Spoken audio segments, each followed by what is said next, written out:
sekarang ada Neng Pinky ya.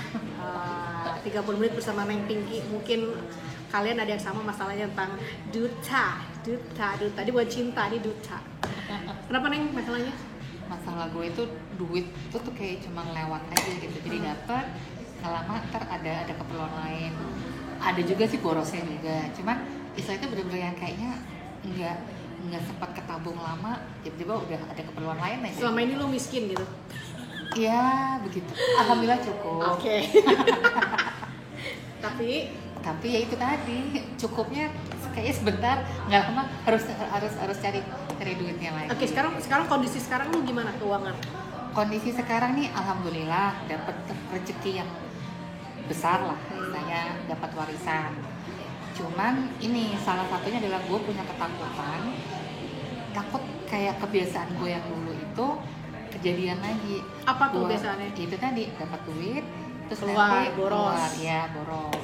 Pengennya ini kan karena ini jumlahnya lumayan, gue pengennya itu harus bisa gue buat sesuatu yang karena sekarang lagi dikamanahkan uang warisannya lumayan. Betul. Jangan sampai habis gitu. Betul. Biasanya orang tipe kayak lo nih pasti bakal cepet habis.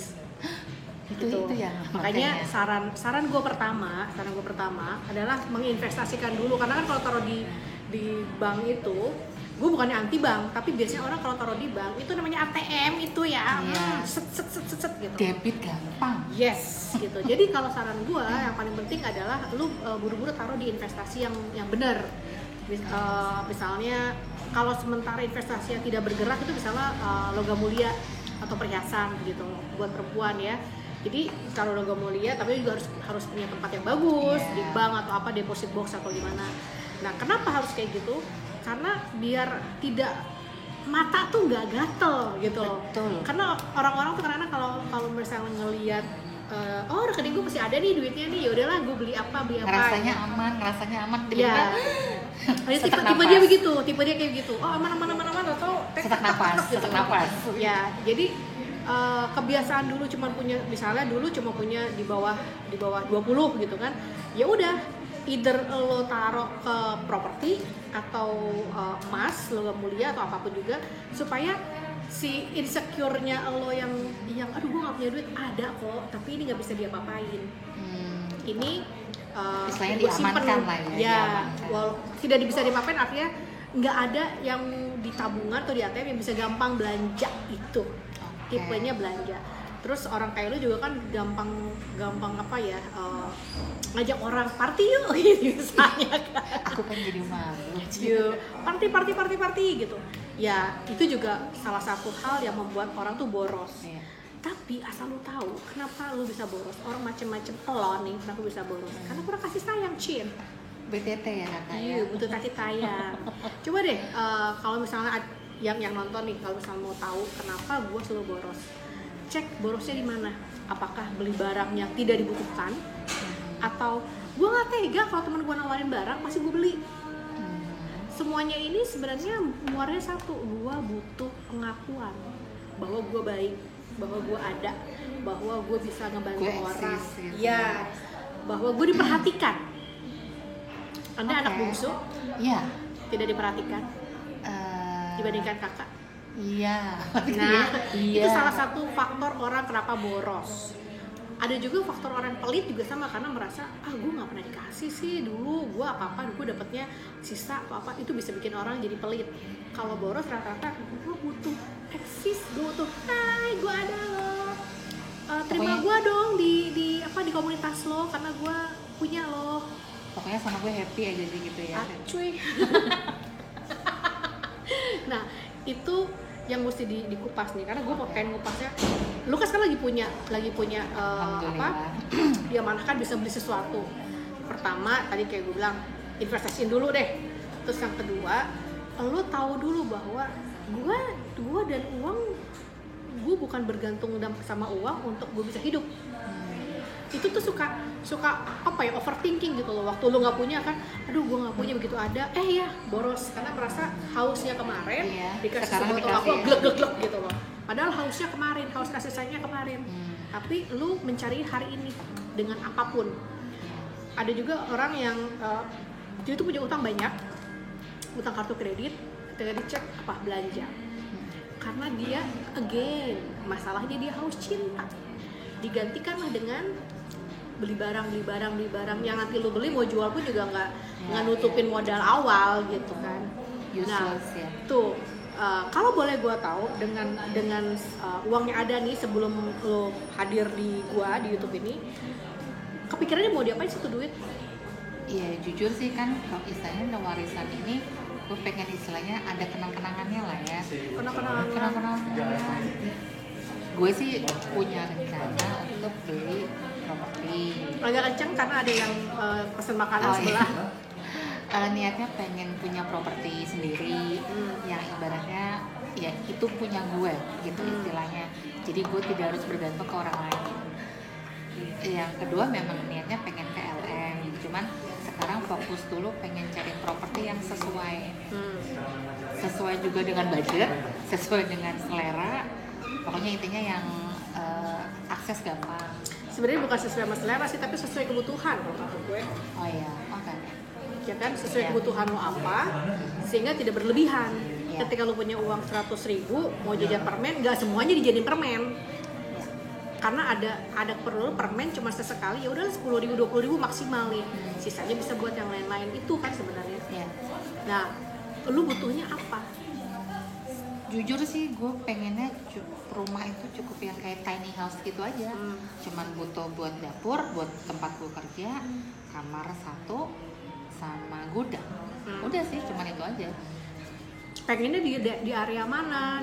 Di perkotaan kah? Di pinggir kota kah? Pengennya jujur kalau ngomong pengen pasti pengen tengah kota, cuma kan harganya juga gila-gilaan. Jadi sekarang lebih nyarinya ke yang is okay, agak-agak di pinggir tapi aksesnya gampang, kayak misalnya dekat pintu tol atau dekat fasilitas umumnya kayak bank-bank atau ada mallnya. Buat aku sih enough itu. Jadi nggak yang ketika gue mau pulang aja gue yang bayang rumahnya udah yang aduh males ya jauh ya gitu. Gue sih pengennya yang keluar tol nggak lama nyampe rumah aja. Udah ketemu? Alhamdulillah baru kemarin melihatnya. Dan itu budget lo udah sesuai ada? Insya Allah. Okay, ya memang lebih dari yang kemarin diniatkan. Cuman so far masih bisa lah insya Allah. Oke, berarti untuk investasi yang gede kalau di properti dan itu memang dibutuhkan ya. Oke, so next kira-kira sisanya itu mau diapain? Pengen buat ngembangin usaha. Kita ngomong tentang usaha. Selama ini usaha lo jalannya kumaha? Jalannya itu aja. jalan santai. Jalan santai karena kan istilahnya online dan itu tadi gue masih bukannya maksudnya apa? Gue masih butuh waktu fleksibel karena masih harus ngurusin papa. Jadi mau nggak mau gue nggak bisa kayak buka booth atau kayak gitu. Oke, gue mau potong nih. Oke, gue mau nanya, tipe lo tuh nurut sama omongan orang atau gampang ditarik orang? Beda ya, nurut sama gampang ditarik beda ya. Jadi kalau nurut sama orang tuh, Neng, lu mesti ke kiri. Oh oke ke kiri. Tapi kalau misalnya gampang ditarik sama orang adalah lu mau ke kanan. Terus gue bilang kiri aja. Atuh kumahanya saya mau kiri aja. Akhirnya lu ke kiri. Jadi beda. Yang satu nggak punya prinsip, yang satu punya prinsip tapi bisa belok. Ditarik itu. Yang mana? Ditarik orang. Ditarik. Kenapa lu lebih mendengarkan omongan orang dibandingkan hati lu sendiri? Jujur kadang-kadang kurang pede sendiri sama diri sendiri. Kenapa lu nggak pede?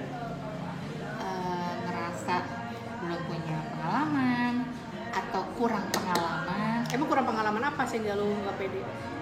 Ya mungkin kalau di bisnis mulai kita kulitin ya. Mungkin kalau di bisnisnya saya masih itu tadi karena gue belum all out. Jadi hasilnya kenapa lu nggak all out? Itu tadi ada kambing hitamnya tadi. Ya kambing hitamnya apa? Mau nggak mau gue masih harus waktunya fleksibel karena nganterin papa berobat apa kayak gitu. Kenapa lu jadi mental korban? Gue masih ngurusin bokap gue sehingga waktu gue nggak ada. Karena anaknya papa yang di Jakarta cuman gue. Oke, mental korban lagi kan? Ya udah, jadi istilahnya si papa emang apa mengandalkan ke gue ya gitu. Oke, kita bahas mental korban. Jadi, lu tau nggak orang-orang jahat, orang-orang psikopat, orang-orang yang koruptor terbesar, orang-orang yang menzolimi orang lain, pada dasarnya bukan orang-orang yang kolerik atau orang-orang yang emang jahat dari lahir, tapi orang-orang yang merasa korban. Aduh, saya ya dikasih duit sekian sama kantor, sementara kerja saya banyak banget, terus istri tuh, iya loh papa tuh dizolimin loh, papa tuh mesti gini-gini. Ujungnya apa, merasa mental korban, dikasih lah tuh sama setan tuh, set, lu bisa ngambil nih duit pembunuh bayaran atau pembunuh berantai misalnya. Mereka pasti tidak akan mengakui bahwa gua salah. Nggak ada orang yang bermental korban itu akan menjustifikasi semua kejahatan yang dia lakukan, semua keburukan yang dia lakuin. Kayak lo, ya habis gimana dong usaha gue, soalnya gue lebih fokus ke bokap gue. Nggak ada salah bokap lo, yang salah lu mental korban. Kenapa lu merasa, oh gue karena bokap gue sakit jadi gue harus gini-gini. Harus lu berpikir gini, gue perempuan dan gue anak bungsu, tapi gue bisa sehebat ini ngurusin bokap gue. Sehingga ketika gue ngurusin bokap gue, maka Allah akan kasih gue kekuatan lain untuk urusan bisnis dan cuan. Itu kan it's a matter of pilihan, lu mau milih lu sebagai mindset apa ya, mindset juga berarti ya. Cuma kan tahu istilah-istilah tapi nggak diaplikasi. Jadi jangan berpikir gue apa gue sih bokap gue, kalau nggak ada gue bokap gue nggak bisa diurusin. Enggak, apa tuh harus gue, karena gue yang mampu. Ngerti nggak maksud gue nih? Pelakunya jadi ya. Bukan pelaku, gue adalah orang yang membuat keputusan terbaik. Gue dapat warisan nih, yes. Tapi gue tahu dengan warisan ini, akhirnya gue bisa punya rumah. Dan dengan rumah ini, gue bakal bisa tambah tambah nyaman untuk berbisnis, tambah fokus untuk berbisnis. Jadi dialihkan ke positive thinking, positive feeling. Jangan malah mental korban. Aduh, duit gua 1M terus habis buat rumah harga 950 juta. Udah deh, gua nggak punya duit lagi. Pasti gua akan kayak kemarin lagi. Beneran jadi kayak kemarin. Tapi kalau misalnya, oke, gua punya warisan sekian, gua akan taruh di rumah. Habis itu mungkin sisinya cuma sekian puluh. Terus gua mau usaha terus bokap gua sakit-sakitan. Ini peluang gua ngurusin bokap, dapat berkahnya, sehingga gue usaha apapun juga insya Allah barokah dan berhasil. Allah itu seperti prasangka lu. Iya, baiklah. Kalau lu nya berprasangkanya, aduh gimana ya, ya udah kata Allah, oh itu mau lo, udah. Nah tentang boros pun, poinnya adalah lu mesti mulai stop untuk cari perhatian orang, stop untuk minta penilaian orang bahwa gue orang baik. Stop untuk selalu mau, karena nanti ujungnya lu dimanfaatin orang loh. Iya sih. Udah kan? Udah beberapa kali sudah. Karena merasa bahwa gue mesti kalau ke rumah si ini gue mesti ngasih ini. Kalau misalnya gue kesini mesti ngasih ini. Lu kan lebih banyak pengen di acknowledge sama orang bahwa gue nggak jahat loh. Tapi padahal mendem sampai gerdnya kumat nggak kira-kira ya. Kepikiran kan. Hidup enak itu sebenarnya adalah hidup yang selalu bisa maafin orang. Which is gue juga ngomong doang nih, gue masih 50%, mungkin baru setengahnya doang nih. Tapi at least kita bisa ngelakuin itu dengan ikhtiar yang terbaik. Karena Allah juga tahu bahwa kita semaksimal kita untuk maafin orang. Lu harus maafin orang yang bikin lu iri. Oke, baiklah. Ini kalau semua klien kayak dia, oke, udah selesai gua sesinya. Lagi mau ditanya? Udah sih, lebih itu sih ketakutan. Istilahnya kan kalau nggak punya duit, kepikirannya gimana nih cari duitnya. Ternyata begitu punya duit pun, gimana ya ini caranya biar nggak habis, kasarnya kan begitu. Makanya aku bilang, ternyata itu ya ribet ya, nggak ada duit, bingung nyari, ada duit juga. Gimana karena ya? Lu menaruh bahagia lu di uang. Gue kalau ada duit gue bahagia. Emang kemarin lu nggak ada duit nggak bahagia? Happy sih. Walaupun banyak sengsaranya sih, tapi ada happy-nya kan. Itu jadi jangan menaruh kebahagiaan kita tuh di tempat lain, mau di orang, mau di duit, atau misalnya barang gitu kan. Oh gue tuh akan merasa lebih happy kalau gue nambah properti misalnya, belum tentu. Lu hisapnya lama, lu makin kaya makin lama lu dihisapnya. Antrian panjang ya. Iya cuy. Makanya paling terakhir selesai dihisap katanya Nabi Sulaiman. menurut beberapa yang pernah gue baca, karena hartanya tuh luar biasa kan. Jadi auditnya kan di akhirat itu makanya doanya adalah jangan meminta berkelebihan, tapi mintalah berkecukupan. Apa cukup, lu mau beli berlian satu batu cukup, lu mau beli rumah satu cukup. Sebenarnya punya rumah satu cukup sih. Kalau misalnya, bukan berarti nggak boleh punya rumah di tempat lain, misalnya buat kontrakan atau apa, silakan. Cuma jangan menggantungkan bahagia lu ke materi. Oke guys, Neng satu ini tidak perlu lama-lama ya. Mudah-mudahan bermanfaat obrolannya. Dan kita doain aja dia tidak kembali boros. Assalamualaikum.